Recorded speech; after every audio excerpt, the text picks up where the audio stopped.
Hello मेरे प्यारे बच्चों, मैं सर्वेश यादव। मेरे YouTube चैनल फिजिक्स भी सर्वेश में बेटा आपका बहुत स्वागत है। और आज हम लोग पढ़ने वाले हैं बेटा क्लास 12th का फिजिक्स। और फिजिक्स में इस टाइम हम लोग पढ़ रहे हैं गॉस प्रमेय। गॉस प्रमेय जिसमें बेटा गॉस प्रमेय से संबंधित कुछ पॉइंट पढ़ चुके हैं। गॉस प्रमेय की उपपत्ति, गॉस प्रमेय को हम लोगों ने प्रूव कर लिया है। ठीक, एकदम सही। ठीक, और आज हम लोग पढ़ने वाले हैं बेटा गॉस प्रमेय की सहायता से कूलाम के नियम की उपपत्ति। ठीक, और गॉस प्रमेय के अनुप्रयोग एप्लीकेशन। तो ध्यान दीजिएगा, सबसे पहले हम लोग पढ़ने वाले हैं गॉस प्रमेय से कूलाम के नियम की उपपत्ति। ठीक, यानी गॉस प्रमेय की सहायता से हम लोग कूलाम का नियम प्राप्त करेंगे। तो चलिए बेटा हम लोग आज स्टार्ट करते हैं इस टॉपिक को। खूब ध्यान से, खूब मेहनत से पढ़िएगा। रफ और पेन यानी कॉपी और पेन आप जरूर लेके बैठें और खूब ध्यान से नोट करें। बहुत बढ़िया समझ में आने वाला है। एकदम इत्मीनान से बैठ जाइए और ध्यान से सुने बेटा। ठीक, एकदम।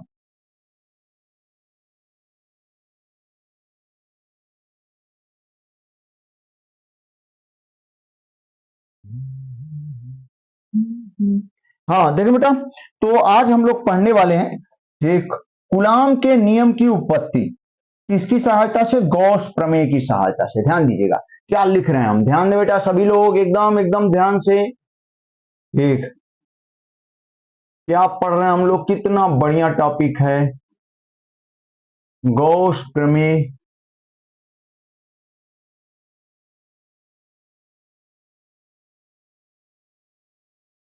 की सहायता से कूलाम के नियम की, हाँ, गॉस प्रमेय की सहायता से कूलाम के नियम की उपपत्ति। ठीक, तो गॉस प्रमेय की सहायता से बेटा कूलाम के नियम की उत्पत्ति। ठीक, तो पहले दोनों चीज को हम लोग देखेंगे कि आखिर गॉस प्रमेय क्या है और कूलाम का नियम क्या है। ठीक, कैसे हम लोग गॉस प्रमेय की सहायता से कूलाम के नियम को प्रूफ कर पाएंगे। और इससे पिछले क्लास में हम लोगों ने गॉस प्रमेय को प्रूफ किया था। ठीक, गॉस प्रमेय है क्या और गॉस प्रमेय को कैसे हम लोगों ने प्रूफ किया था, ठीक, पिछले क्लास में हम लोग पढ़ चुके हैं। ठीक ना बेटा? तो थोड़ा सा दोनों को एकदम ध्यान से सुन ले ताकि आगे की चीजें एकदम बढ़िया से क्लियर हो। ठीक, तो सबसे पहले गॉस प्रमेय क्या है समझे आप भैया हो। सबसे पहले बेटा हो गॉस प्रमेय। ठीक, और फिर हम लोग क्या देखेंगे? कूलाम का नियम देखेंगे, नहीं पढ़ चुके हैं। ठीक ना, हल्का सा जानिए ताकि चीजें हम लोग क्या कर पाए, क्लियर कर पाए। ठीक, हाँ, गॉस प्रमेय और कूलाम का नियम ध्यान दीजिएगा। गॉस प्रमेय यही है कि यदि कोई बंद पृष्ठ है और उसके अंदर भैया क्या रखा हुआ है, क्यू आवेश, प्रूफ कर चुके हैं। तो उस बंद पृष्ठ से भैया, बंद पृष्ठ से, ठीक ठीक, बंद पृष्ठ से गुजरने वाला जो वैद्युत फ्लक्स होगा, ठीक, फाई ई किससे रिप्रेजेंट करेंगे? फाई ई से। तो फाई ई की वैल्यू भैया वो कितना हो जाएगा? Q by epsilon not. ठीक, ये पढ़ चुके हैं हम लोग। ठीक, गॉस प्रमेय की सहायता से कूलाम के नियम की उत्पत्ति। तो गॉस प्रमेय यही है, हम लोग जान रहे हैं। ठीक है, एकदम बढ़िया। कूलाम का नियम क्या कहता है जरा ध्यान दीजिएगा, समझने की कोशिश करें बेटा। ठीक, कि जैसे दो आवेश हैं, ध्यान दीजिएगा, दो चार्ज हैं। एक चार्ज कितना है? Q1, और दूसरा चार्ज कितना है बेटा? Q2। और दोनों के बीच की दूरी यदि कितनी है? स्मॉल r है। तो इनके बीच भैया लगने वाला वैद्युत बल F इज इक्वल टू क्या हो जाएगा? 1/4 pi epsilon not Q1 Q2 upon r square. जानते हैं ना? एकदम सही, सही है। अब इसको दूसरे तरीके से जरा ध्यान दीजिएगा, मेरी बात समझे। जैसे बेटा ध्यान दीजिए, मेरी बात समझने की कोशिश करें एकदम ध्यान से। जैसे मान लेते हैं यहां पे कितना, यही मेन है, मेन इसको समझिए तो ये एकदम जो टॉपिक हम लोग लिखे हैं खूब बढ़िया से सॉल्व कर पाएंगे। इसको एकदम ध्यान से देखें। जैसे बाबू हो, ये Q1 चार्ज है ना बेटा, Q1 चार्ज है यहाँ पे। ठीक, एकदम बढ़िया, एकदम मस्त Q1 चार्ज है। ठीक, और इससे कितनी दूरी पर? R दूरी पर, यहां पर। ठीक, कोई भी बिंदु A है तो सबसे पहले इस बिंदु पर वैद्युत क्षेत्र की तीव्रता, इस बिंदु पर वैद्युत क्षेत्र की तीव्रता कितनी हो जाएगी? E इज इक्वल टू, खूब बढ़िया से बहुत बार पढ़ चुके हैं, 1/4 पाई एप्सिलॉन नॉट और Q1 बाई क्या होगा? R square. ठीक, इस बिंदु पर वैद्युत क्षेत्र की तीव्रता ठीक, अब आप जरा सोचें इस बिंदु पर वैद्युत क्षेत्र की तीव्रता ई है और इतनी होगी, ठीक है, एकदम बढ़िया। अब मान लेते हैं, एकदम खूब ध्यान से सुनिएगा, मान लेते हैं यहां पर Q2 चार्ज रख दिया आपने, कितना चार्ज रख दिया Q2, और Q2 चार्ज को जैसे ही रखा तो यहां पर लगने वाला बल कितना है यह, ठीक है, लगने वाला इस Q2 पर लगने वाला बल यह। अब Q2 पर लगने वाला बल, मेरी बात खूब ध्यान सुने, Q2 पर लगने वाला बल कितना है, यफ है, भैया भैया भैया, ठीक, Q2 पर लगने वाला बल यफ, ठीक ठीक, यफ यफ, Q2 पर, इसके कारण यहां पर लगने वाला बल, ठीक, यदि यहां पर वैद्युत क्षेत्र कितना है, कैपिटल, अब इसको बाद में देखें, पहले इसको देखिए, तो बल एफ है। तो हम लोग कई बार पढ़ चुके कि जो यहां पर वैद्युत क्षेत्र होगा, वैद्युत क्षेत्र, ठीक, वैद्युत क्षेत्र बराबर, ठीक, इस आवेश पर लगने वाला वैद्युत बल तथा उस आवेश के अनुपात के क्या होता है, बराबर। एकदम सही, एकदम क्लियर, कोई दिक्कत नहीं, ठीक है, ठीक। अब समझिए बेटा, समझिए मेरी बात, समझिए, E इज इक्वल टू इतना, अगर एफ बराबर हम लिखना चाहें तो एफ इज इक्वल टू क्या लिख सकते हैं, ई इंटू क्या, Q2, या Q2 ही लिख सकते हैं भैया, दोनों लिख सकते हैं, ई इंटू Q2 या Q2। ई की वैल्यू हमारे सामने ही है, ठीक, ये जो देख रहे हैं आप सामने, ठीक, ई की वैल्यू इतनी है और ये Q2 है, तो इसमें Q2 से गुणा करेंगे तो यहाँ क्या आ जाएगा, 1/4 pi epsilon not Q1 Q2 अपान क्या, आर स्क्वायर। ठीक, बताइए ये कूलाम का नियम है कि नहीं है, एकदम है, ठीक भैया, ये कूलाम का नियम है कि नहीं, एकदम है हो, कूलाम का नियम ही है ना ये, यही तो कूलाम का नियम है, ठीक है, हाँ एकदम सही, यही कूलाम का नियम।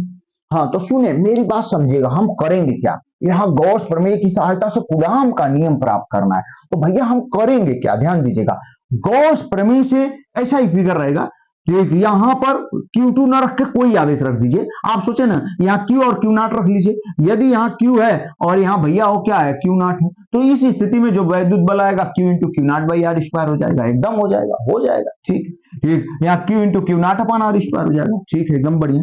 भैया मेरी बात समझने की कोशिश करें, ध्यान दीजिएगा, ठीक भैया, ठीक, हमें गॉस प्रमेय से कूलाम के नियम की उत्पत्ति करनी है, ठीक है, तो हम क्या करेंगे, गॉस प्रमेय की सहायता से इस बिंदु पर, अब आप सोचें इस बिंदु पर यदि वैद्युत क्षेत्र की तीव्रता इतना हमने प्राप्त कर लिया, इसके कारण इस बिंदु पर वैद्युत क्षेत्र की तीव्रता हम गॉस प्रमेय की सहायता से, जो जान रहे हैं वो अलग है, ठीक, लेकिन गॉस प्रमेय की सहायता से इस Q1 आवेश के कारण इस बिंदु पर वैद्युत क्षेत्र की तीव्रता यदि हमने इतना प्राप्त कर लिया, ठीक, सुनिए, अगर इतना ई मिल गया हमें, आप सोचें गॉस प्रमेय की सहायता से ई की वैल्यू यहां मान लेते हैं Q है, तो 1/4 pi epsilon not Q by क्या निकाल लेंगे, आर स्क्वायर, ये गॉस प्रमेय की सहायता से प्राप्त होगा, ठीक। अब बताइए जब ई मिल गया तो उस बिंदु पर भैया लगने वाला वैद्युत बल एफ बराबर वहां पर क्यू नॉट आवेश रखा है, क्यू नॉट आवेश रखा है मान लेते हैं, ठीक, तो क्या रख पाएंगे, Q not into E, Q E से, ठीक ना, इसी वाले से ई इंटू क्यू नॉट या क्यू नॉट इंटू ई करिए, या Q2 इंटू ई, जो रखेंगे आवेश उसी में ई से गुणा कर लेंगे, ठीक है। तो अब देखें बेटा, एफ इज इक्वल टू, यहाँ पे क्या लिख पाएंगे, क्यू नॉट, ई की वैल्यू कितनी आ गई, 1/4 पाई एप्सिलॉन नॉट क्यू अपान क्या चीज, आर स्क्वायर, इसी को अरेंज कर देंगे भैया हो, तो 1/4 pi epsilon naught Q not, sorry Q naught by क्या चीज, आर स्क्वायर, ये कांस्टेंट है, तो यहाँ सॉरी, ठीक, ये कांस्टेंट है भैया, ये क्या है, कांस्टेंट है, तो जब ये कांस्टेंट है तो एफ क्या लिख पाएंगे, एफ समानुपाते क्या, Q इंटू क्यू नॉट अपान क्या चीज, आर स्क्वायर, इसको खूब ध्यान से डिटेल करिए आप, स्पष्ट हो जाएगा कि लगने वाला वैद्युत बल दोनों आवेशों के गुणनफल के समानुपाती और उनके बीच की दूरी के वर्ग के क्या होता है, व्युत्क्रमानुपाती, यही कूलाम का नियम है। तो मतलब क्या हुआ, गॉस प्रमेय की सहायता से हम लोग क्या प्राप्त करेंगे, ठीक, गॉस प्रमेय की सहायता से आवेश के कारण किसी बिंदु पर वैद्युत क्षेत्र का फार्मूला ये वाला, चाहे ये कह सकते हैं, इसको प्राप्त करेंगे। अब इसी फार्मूले की सहायता से हम उस बिंदु पर कोई आवेश रख लेंगे और वहां पर वैद्युत बल निकाल देंगे और देखेंगे कि वो वैद्युत बल एकदम कूलाम के नियम की तरह ही आएगा। तो इस तरीके से एकदम क्लियर हो जाएगा कि गॉस प्रमेय की सहायता से कैसे कूलाम के नियम को हम लोग प्राप्त करते हैं, जो कि एग्जाम की दृष्टि से इंपॉर्टेंट क्वेश्चन है, ठीक है। तो चलिए गॉस प्रमेय की सहायता से हम लोग कूलाम के नियम को तुरंत प्राप्त करते हैं एक बेहतरीन फिगर की सहायता से, और आप लोग लगातार बने रहिए बेटा, खूब ध्यान से सुने आप, ठीक, एकदम मन से, खूब मेहनत से, खूब ठीक लगन से ध्यान दीजिएगा, ठीक।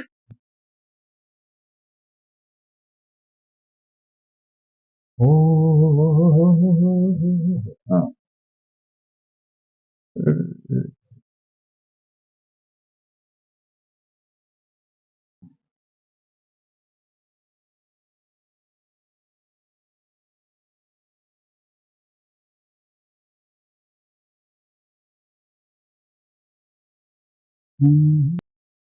हाँ देखें बेटा, तो हम लोग कैसे कूलाम के नियम को ठीक प्राप्त करेंगे गॉस प्रमेय से। सभी लोग एकदम ध्यान से देखिएगा बाबू, ठीक ना। हाँ देखें बेटा, तो इसमें हम मान लेते हैं कि ये क्या है, गॉसियन गोला है, ठीक। मान लेते हैं सबसे पहले ध्यान दीजिएगा, मान लेते हैं ये बेटा हो कोई क्या आवेश है, जैसा कि आप देख रहे हैं कैसा आवेश है, प्लस, और इसकी वैल्यू कितनी है, क्यू, ठीक ना। ये प्लस क्यू चार्ज है, ठीक, सही है, एकदम बढ़िया, एकदम मस्त, आप लोगों को बढ़िया दिखाई दे रहा होगा, ठीक।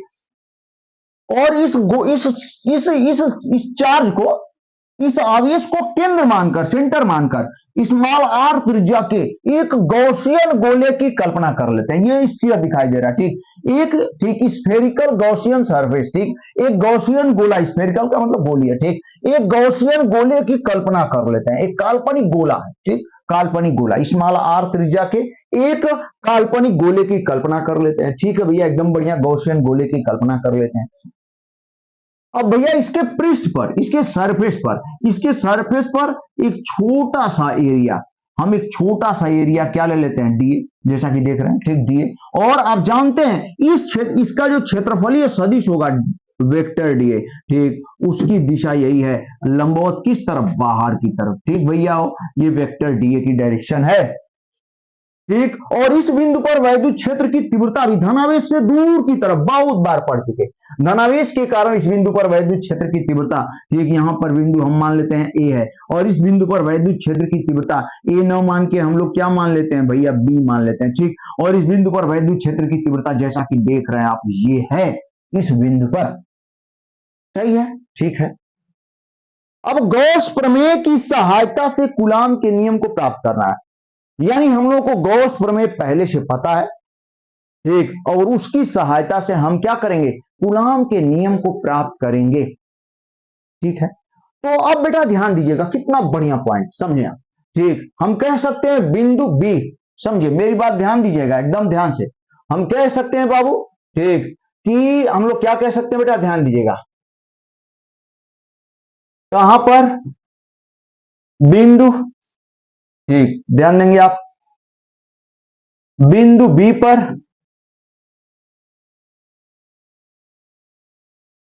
सूक्ष्म क्षेत्रफल, ध्यान दें बाबू, ठीक, हाँ, सूक्ष्म क्षेत्रफल डीए से,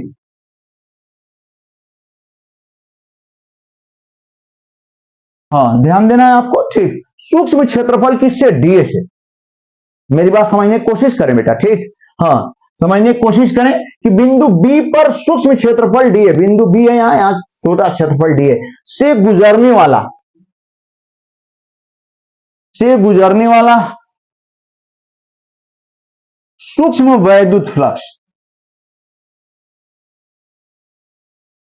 ठीक है बेटा। और सूक्ष्म वैद्युत फ्लक्स को हम लोग किससे प्रदर्शित कर लेते हैं, और डी फाई, ठीक, सूक्ष्म वैद्युत फ्लक्स डी फाई, और डी फाई बहुत बार हम लोगों ने पढ़ लिया, कई बार, ठीक, डी फाई यहां से गुजरने वाला, यहां से भैया गुजरने वाला जो सूक्ष्म वैद्युत फ्लक्स होगा, इस बिंदु पर वैद्युत क्षेत्र तथा सूक्ष्म क्षेत्रफलीय सदिश, ठीक, कि अदिश गुणन के बराबर होगा। बहुत बार, न जाने कितनी बार पढ़ लिया, अभी भी बहुत बार पढ़ेंगे हम लोग, ठीक। इस छोटे से क्षेत्रफल से गुजरने वाला जो वैद्युत फ्लक्स है, ठीक, उसकी जो वैल्यू होगी वैद्युत क्षेत्र और क्षेत्रफलीय सदिश के अदिश गुणन के बराबर होती है, यानी D phi E is equal to भैया हो क्या लिख सकते हैं, ई इंटू, यानी वेक्टर ई डॉट क्या लिख सकते हैं, वेक्टर डीए, परिभाषा से, ठीक। अब इसी को बेटा हो हम लोग क्या लिख सकते हैं, ध्यान दीजिएगा, इसी को भैया हो हम लोग क्या लिख पाएंगे, E D A cos theta, और कॉस थीटा, थीटा कितना 0 डिग्री दिखाई, दोनों की सेम डायरेक्शन है, एकदम स्पष्ट दिखाई दे रहा है, दोनों एक ही डायरेक्शन में भैया, तो थीटा की वैल्यू क्या हो जाएगी, 0 डिग्री। अब बताइए यहाँ कॉस जीरो की वैल्यू कितनी हो जाएगी, 1, तो बेटा हो यहाँ पे डी फाई ई की वैल्यू हमें उम्मीद है ये समझ में आ रहा होगा, ठीक ना। अब यहां भैया डी फाई ई की जो वैल्यू हो जाएगी वो किसके बराबर हो जाएगी, ई इंटू किसके, डीए के, ई इंटू डीए के क्या होगी, बराबर, सही है, एकदम बढ़िया, एकदम मस्त, ठीक है। ये छोटा सा गुजरने वाला वैद्युत फ्लक्स, ठीक। अब पूरे गॉसियन गोले से, पूरे गॉसियन गोले से गुजरने वाला वैद्युत फ्लक्स संपूर्ण, हम यहां पे कह सकते हैं, मेरी बात ध्यान से सुने, हाँ, गॉसियन गोले से गुजरने वाला कुल वैद्युत फ्लक्स, कुल वैद्युत फ्लक्स। मेरी बात बेटा ध्यान दीजिएगा, गॉसियन गोले से गुजरने वाला कुल वैद्युत फ्लक्स फाई, ठीक, फाई।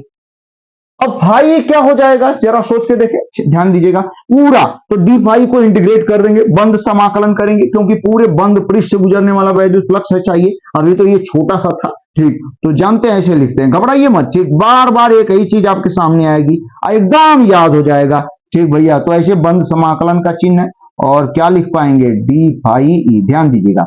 अब इसी को आगे बढ़ाएंगे बेटा, तो डी फाई आपको यहां पे निकाल चुके हैं, ई इंटू डी, तो फिर क्या हमारे सामने आ जाएगा, बंद समाकलन भैया हो ई इंटू क्या आ गया, डी। एकदम बढ़िया, एकदम जबरदस्त, ठीक, सही है, सही है, एकदम सही है, ठीक। अब देखिए बाबू, ई इंटू डी आ गया। अब देखें ये बंद समाकलन किसके साथ जाएगा, जो छोटा होगा, जो बड़ा हो सकता है ना, जो छोटा हो जिसको बढ़ाया जा सकता है, तो किसको बढ़ा सकते हैं, इस छोटे से क्षेत्रफल डी। ये तो नहीं बढ़ेगा क्योंकि इसके पृष्ठ पर हर बिंदु पर वैद्युत क्षेत्र, क्योंकि सेंटर से दूरी भी समान है, आवेश भी समान है, तो हर बिंदु पर इसके पृष्ठ के, गोले के पृष्ठ के हर बिंदु पर, गोले का मतलब वॉलीबॉल मान लीजिए या फुटबॉल मान लीजिए और क्या, ठीक, और उसके सेंटर पे आवेश क्यू रखा गया है, और गोले के हर बिंदु पर, ठीक, वैद्युत क्षेत्र का, गोले के पृष्ठ के हर बिंदु पर वैद्युत क्षेत्र ई का मान समान रहेगा, ये बदलेगा नहीं। बढ़ेगा कौन, छोटा सा क्षेत्रफल डी है, पूरे पृष्ठ का क्षेत्रफल बहुत ज्यादा हो जाएगा। तो बंद समाकलन का चिन्ह किसके साथ जाएगा, किसके साथ जाएगा भैया, ई, और किसके साथ जाएगा, डीए के साथ जाएगा। और जब डीए का बंद समाकलन कर लेते हैं, ध्यान दे कितना बढ़िया पॉइंट, हम इसको बाबू क्या लिख पाएंगे, ई ए, तो फाई ई ए, क्यों, ठीक, डीए का बंद समाकलन करेंगे मतलब पूरे पृष्ठ के क्षेत्रफल के बराबर होगा। डीए को जब बंद समाकलन करेंगे तो ए के बराबर हो जाएगा, और यहां पर भैया हो ए जो है पूरे गॉसियन गोले का पृष्ठीय क्षेत्रफल है, बल्कि यहां पे हम लिख देते हैं, ध्यान दीजिएगा, ए जो है क्या है बाबू, गॉसियन, गॉसियन गोले का पृष्ठीय क्षेत्रफल, गॉसियन गोले का क्या बेटा, पृष्ठीय क्षेत्रफल, ठीक बेटा, हाँ सही है, ठीक है। और इसकी वैल्यू क्या हो जाएगी, हम यहां डायरेक्ट लिख देते हैं भैया हो, E इज इक्वल टू, मेरी बात ध्यान दें, E इज इक्वल टू, ठीक, E इज इक्वल टू पूरे पृष्ठ का क्षेत्रफल क्या हो जाएगा, A is equal to sorry 4 pi क्या R स्क्वायर हो जाएगा। सही है, बढ़िया है, थोड़ा पेन चेंज कर लेते हैं हम वहां लिखने के लिए, ठीक है, ये हो गया, ठीक ठीक ठीक। फाई इज इक्वल टू, अब फाई इज इक्वल टू क्या हो जाएगा, ध्यान देंगे यहां पे सभी बच्चे लोग भैया, यानी phi E is equal to, देख रहे हैं ना, phi E is equal to, ठीक, ई है और ए 4 पाई आर स्क्वायर हो गया, तो हम फाई ई, देखिए कितना बढ़िया से हम लोग प्रूफ कर रहे हैं, ई इंटू क्या भैया, 4 पाई आर स्क्वायर, बढ़िया ना, एकदम मस्त, कोई दिक्कत नहीं, ठीक है। अब यहां पर फाई की वैल्यू ध्यान दें, इस गोले से गुजरने वाला कुल वैद्युत फ्लक्स, कुल वैद्युत फ्लक्स, ये बंद पृष्ठ है गोला, इससे गुजरने वाला कुल वैद्युत फ्लक्स बाबू ध्यान दें, आवेश कितना है क्यू, तो गॉस प्रमेय क्या कहती है, तो यहां डायरेक्ट हम लिखते हैं, ध्यान दीजिएगा कितना बढ़िया पॉइंट, हम यहां पे क्या लिख पाएंगे, ठीक, गॉस प्रमेय का यूज हो गया कि नहीं हो गया, ठीक, एकदम हो गया, गॉस प्रमेय से, और गॉस प्रमेय से phi E is equal to, ठीक, phi E is equal to क्या होता है, क्यू अपान क्या, एप्सिलॉन, हुआ कि नहीं, एकदम हुआ। अब यही वैल्यू यहां रख देते हैं, कितना बढ़िया पॉइंट, फाई की जगह क्या लिख पाएंगे, Q upon epsilon naught is equal to भैया हो ई आई इंटू क्या, 4 पाई आर स्क्वायर, ठीक। अब ई हमें चाहिए इस बिंदु पर, अगर इस बिंदु पर वैद्युत क्षेत्र की तीव्रता, ध्यान दीजिएगा, कैपिटल ई मिल गई तो हम आराम से कोई आवेश रखकर कूलाम के नियम को यहां प्राप्त कर लेंगे। देखें तो ई, यहां से ई निकाल लेते हैं, नीचे आएगा, तो यहां से जो वैद्युत क्षेत्र की तीव्रता आई वो कितनी आ गई, ध्यान दीजिएगा, ये 4 पाई एप्सिलॉन नॉट, तो 1 अपान 4 पाई एप्सिलॉन नॉट, और क्यू बाई क्या चीज, आर स्क्वायर, ठीक, इतना। हालांकि देखिए ये तो हम लोग जानते ही थे, ये कौन नई बात आ गई, ये तो हम लोग पहले में जान रहे हैं कि क्यू आवेश के कारण आर दूरी पर वैद्युत क्षेत्र की तीव्रता इतनी है, प्रूफ भी किए हुए हैं, ठीक है, जानते हैं, खूब जानते हैं, इस जानने से मतलब नहीं है यहाँ, ठीक भैया। हाँ, यहाँ ये मतलब है कि कौन सा मेथड आपसे पूछ रहा है, यहां स्पष्ट कहा हुआ है, हेडिंग दी हुई है, जो हेडिंग हम लोग पढ़ रहे हैं, गॉस प्रमेय की सहायता से कूलाम के नियम की उत्पत्ति। तो गॉस प्रमेय की सहायता से इसकी वैल्यू निकालेंगे आप, ठीक, भले जानते हैं उससे मतलब नहीं है। अब यहां पे वैद्युत क्षेत्र की तीव्रता मिल गई, जरा ध्यान दें बेटा, इस बिंदु पर वैद्युत क्षेत्र की तीव्रता यदि मिल गई तो अब देखें, अब हम लोग यहां पे लिख पाएंगे बिंदु बी हमने बना दिया है, ध्यान दीजिएगा। अब बेटा यहां पे लिख पाएंगे हम लोग, क्या लिख पाएंगे, बिंदु बी पर रखे कोई आवेश, अपने मन से रख लेंगे, बिंदु बी पर रखे आवेश क्यू नॉट ही रख लेते हैं, क्यू नॉट पर लगने वाला, भैया हो लगने वाला क्या चीज बाबू, ठीक, वैद्युत बल। बिंदु बी पर रखे आवेश की स्मॉल क्यू पर लगने वाला वैद्युत बल, ठीक, कितना लगेगा, ठीक, ध्यान दे बेटा, इस बिंदु पर, बिंदु, ठीक, बी पर रखे आवेश, यहाँ पे क्या क्या आवेश रख देते हैं, थोड़ी सी पेन चेंज करते हैं हम। हाँ, यहाँ पे कौन सा आवेश रख देते हैं बाबू, यहाँ पे हमने रख दिया क्या, क्यू नॉट, ठीक, क्यू नॉट आवेश रख दिया। तब हमसे पूछ रहा है कि वैद्युत बल कितना लगेगा, तो बिंदु बी पर रखे क्यू नॉट आवेश पर लगने वाला वैद्युत बल, तो हम लोग बहुत बढ़िया तरीके से, आप बताइए, यहाँ क्यू नॉट आवेश रखा, यहाँ वैद्युत क्षेत्र ई है, तो यहाँ पर लगने वाला वैद्युत बल एफ बराबर क्या होता है, ठीक, एफ बराबर क्या होता है, क्यू ई। अगर दिक्कत हो रही है तो हम लोग जानते हैं ई इज इक्वल टू वैद्युत क्षेत्र की तीव्रता में ही पढ़े हैं, E is equal to F upon Q naught, ठीक। अब क्यू नॉट से इधर गुणा करेंगे, एफ बराबर क्यू नॉट ई हो जाएगा। यहाँ वैद्युत क्षेत्र की तीव्रता की डेफिनेशन होती है कि किसी बिंदु पर रखे आवेश पर, किसी वैद्युत क्षेत्र के अंदर किसी बिंदु पर रखे आवेश पर लगने वाले वैद्युत बल तथा उस आवेश के अनुपात को उस बिंदु पर वैद्युत क्षेत्र की तीव्रता कहते हैं, ठीक। तो इस बिंदु पर रखे आवेश क्यू नॉट पर लगने वाला वैद्युत बल कितना है, एफ है, और एफ में क्यू नॉट से डिवाइड करेंगे तो ई मिलेगा। अब एफ बराबर क्यू नॉट में ई से मल्टीप्लाई कर लेंगे आप, ठीक, बहुत बार पढ़ा हुआ है हमने। तो वैद्युत बल बेटा एफ इज इक्वल टू क्या हो जाएगा, क्यू नॉट ई, ठीक, ई की वैल्यू आपके सामने है तो रख देते हैं, ध्यान दीजिएगा, क्यू नॉट ई, ई की वैल्यू कितनी आई हुई है, जरा ध्यान दे बेटा, 1/4 पाई एप्सिलॉन नॉट, ठीक, क्यू, क्यू अपान क्या चीज, आर स्क्वायर, यहाँ गड़बड़ हो गया, ठीक, क्यू बाई आर स्क्वायर हो जाएगा, एफ बराबर, ठीक, एकदम बढ़िया, क्यू नॉट को इधर कर लेते हैं बेटा, तो एफ इज इक्वल टू क्या हो जाएगा, 1/4 pi epsilon naught Q naught upon R square, ठीक। ये पूरी वैल्यू कांस्टेंट है, जब कांस्टेंट है अतः जब 1/4 पाई एप्सिलॉन नॉट कांस्टेंट है तो एफ समानुपाती क्या हो जाएगा, यहाँ पे क्यू नॉट, और एफ समानुपाती क्या हो जाएगा बेटा, 1/r स्क्वायर, ये हो जाएगा यहीं से, ठीक। यहाँ अगर दिक्कत हो रही है तो बेटा यहाँ पे क्या लिख पाएंगे, 1/4 pi epsilon naught is equal to क्या लिख पाएंगे हम लोग, कांस्टेंट, ठीक, ये कांस्टेंट हो जाएगा, ठीक ना। हाँ, जब बाबू ये कांस्टेंट हो गया तो जब इसको हटा देंगे तो यही हो जाएगा, ठीक, और हम लोग यहां पे लिख पाएंगे, ठीक, यही किसका नियम है, कूलाम का नियम, ठीक, यही कूलाम का नियम है, ठीक, यही कूलाम का नियम है। तो इस तरीके से हमने इस बोर्ड पे आपको गॉस प्रमेय की सहायता से कूलाम के नियम की उत्पत्ति, ठीक, किया हम लोगों ने, ठीक, गॉस प्रमेय की सहायता से कूलाम के नियम को प्रूफ कर दिया, ठीक, कोई दिक्कत नहीं होनी चाहिए, समझ पा रहे हैं बेटा, ठीक, एकदम बढ़िया। हाँ, एक बढ़िया पॉइंट आपको बता दे रहा है, चाहे गॉस प्रमेय प्रूफ करना है, चाहे गॉस प्रमेय की सहायता से कूलाम का नियम, दोनों समान है, बहुत थोड़ा सा डिफरेंस है। अगर गॉस प्रमेय की आप याद करिए, गॉस प्रमेय को प्रूफ करना है, ठीक, तो एकदम ऐसे ही हमने बताया था गॉस प्रमेय को, ठीक, क्या लिया था, एक आवेश लिया था, एक क्या बंद, ठीक, या गोलीय बंद गोला हमने बना लिया था, गॉसियन गोलीय पृष्ठ बना लिया, उस पर भी आवेश हमने क्या ले लिया, एक छोटा सा, ठीक, क्षेत्रफल डीए ले लिया था, एकदम सेम ऐसे ही हम लोगों ने चला था बिंदु पी पर सूक्ष्म क्षेत्रफल डीए से गुजरने वाला वैद्युत flux D phi is equal to vector E dot vector DA, E DA cos theta 0 degree रखे, कास 0 डिग्री भैया, तो D phi equal to E into D हो जाएगा, गॉसियन गोले से गुजरने वाला कुल वैद्युत फ्लक्स फाई, तो क्या हो जाएगा, डी फाई को संबंध समाकलन कर देंगे, अब डी फाई बराबर ई इंटू डी, ई डी का बंध समाकलन हो गया भैया, ध्यान दीजिएगा। अब ये बंध समाकलन डीए के साथ जाएगा, ई डीए हो जाएगा, ई इंटू ए हो जाएगा, डीए को, डीए छोटा है, इसका पूरा बंध समाकलन करेंगे तो पूरे गॉसियन गोले के पृष्ठ क्षेत्रफल के बराबर होगा, ई इंटू ए, एकदम यही चीज ऐसे ही बताया था हमने। फिर ध्यान दीजिएगा, ई बराबर क्या है बेटा, गॉसियन गोले का पृष्ठीय क्षेत्रफल जिसकी वैल्यू 4 पाई आर स्क्वायर, तो phi is equal to E into 4 pi are square, अब यहीं तक, यहां तक दोनों में सेम रहेगा, एकदम सेम रहेगा। ठीक, अगर गॉस प्रमेय प्राप्त करनी है, एकदम मत भूलिएगा, ध्यान दीजिएगा, यहां तक दोनों में सेम है, यहां तक दोनों में, चाहे गॉस प्रमेय को प्रूफ करना है उसकी उत्पत्ति, चाहे गॉस प्रमेय से कूलाम का नियम प्राप्त करना है, यहां तक दोनों में सेम है।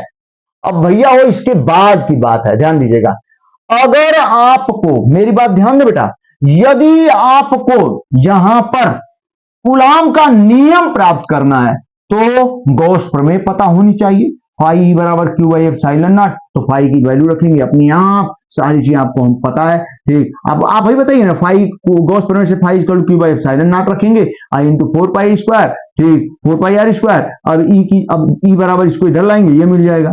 अब यहाँ पे क्यू नॉट आवेश रख देंगे तो क्यू नॉट आवेश पर लगने वाला बल F बराबर क्यू नॉट ई हो जाएगा, आवेश गुणे वैद्युत क्षेत्र की तीव्रता के बराबर होता है, किसी बिंदु पर रखे आवेश पर, ठीक, वैद्युत बल उस आवेश तथा उस बिंदु पर वैद्युत क्षेत्र की तीव्रता के गुणनफल के क्या होता है, बराबर। तो इस तरीके से हम लोगों ने, अब इसको सॉल्व करते जाएंगे, आराम से कूलाम का नियम मिल जाएगा। हाँ, लेकिन अगर गॉस प्रमेय को प्रूफ करना है यहीं पर बाबू, यदि बेटा यही गॉस प्रमेय को प्रूफ करना है तो अब देखिए, ध्यान दीजिएगा, मेरी बात समझने की कोशिश करेंगे। अब यहाँ पे यदि गॉस प्रमेय को प्रूफ करना है, ठीक, हल्का सा बता देते हैं, ठीक, हल्का सा, बस 2 मिनट लेंगे। अब हम क्या लिखे थे, हम लोग यही लिखे थे, गॉस प्रमेय प्रूफ करना था, तो यहां तक मान लेते हैं पहुंच गए हम लोग, फाई इज इक्वल टू ई और इंटू क्या भैया 4 पाई आर स्क्वायर, यहां तक पहुंच गए, और गॉस प्रमेय को प्रूफ करना है। मेरी बात ध्यान दीजिएगा, एकदम ध्यान से, ठीक। तो अब हमने क्या किया था, ठीक, हम लोगों ने क्या किया था, गॉस प्रमेय को प्रूफ करना है, इसका मतलब किसका मान निकालना है, फाई का। तो हमें किसका, हमने लिखा था कि क्यू आवेश के कारण, हमने लिखा था भैया, ध्यान दीजिएगा, क्यू आवेश के कारण आर दूरी पर वैद्युत क्षेत्र की तीव्रता, अब वैद्युत क्षेत्र की तीव्रता का मान हमने यहां रखा था फाई इज इक्वल टू, और वैद्युत क्षेत्र की तीव्रता 1/4 pi epsilon naught Q by क्या चीज आर स्क्वायर, और इंटू, ठीक, 4 पाई, यहाँ पे क्या था 4 पाई आर स्क्वायर है ना, 4 pi are square, 4 pi are square यहाँ कैंसिल हो जाता है, और भैया वो फाई की वैल्यू क्या आ गई थी, क्यू बाई एप्सिलॉन नॉट, और यही क्या है, गॉस प्रमेय है। तो मतलब क्या हुआ, यहां से स्पष्ट यही हुआ बाबू कि यदि गॉस प्रमेय को प्रूफ करना है तो वैद्युत क्षेत्र की तीव्रता आपको पता होनी चाहिए, उसका फार्मूला पता होना चाहिए, ठीक, और उसकी वैल्यू यहां क्या करनी पड़ेगी, आपको रखनी पड़ेगी, 1/4 pi epsilon naught Q by R square. यदि गॉस प्रमेय प्राप्त करना है तो वैद्युत क्षेत्र की बिंदु आवेश के कारण वैद्युत क्षेत्र की तीव्रता का फार्मूला आपको पता होना चाहिए, और यदि कूलाम का नियम गॉस प्रमेय की सहायता से प्राप्त करना है तो अब भैया, ठीक, फाई की value Q by epsilon not पता होना चाहिए, वैद्युत क्षेत्र की तीव्रता, यही दोनों का खेला है।